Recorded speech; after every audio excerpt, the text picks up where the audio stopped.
Takže tady vidíme vlastně to, co jsem vám naznačil už vzadu, co jsem říkal.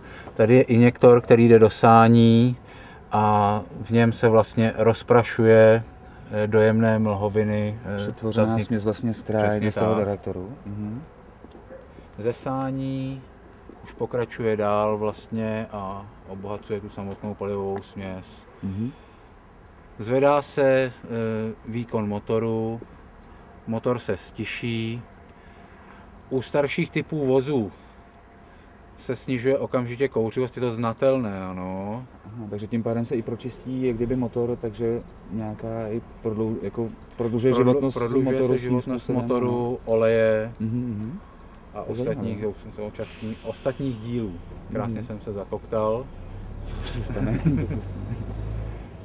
Dobře, no tak to by bylo zhruba v kostce všechno o našem systému.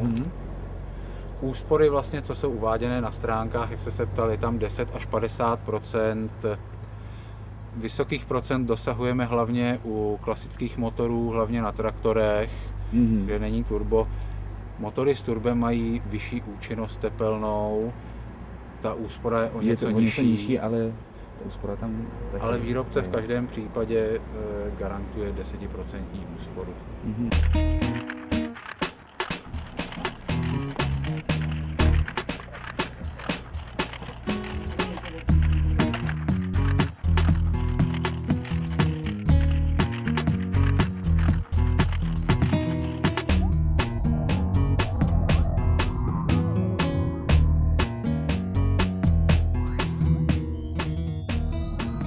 A vlastně kit je z materiálu?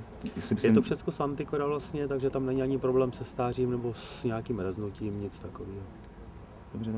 Takže výměna třeba, nebo dá se vlastně použít tento kit, dejme na to z jedné montáže, dá se přemontovat, dá se vlastně přemontovat na jiné auto? Není problém, vůbec ničím v podstatě, ani jako předna, když člověk chce koupit jednou ten kit, tak ho může mít v podstatě, když to řeknu, loupě až do důchodu, protože ten kit s váma půjde o tom celým životem.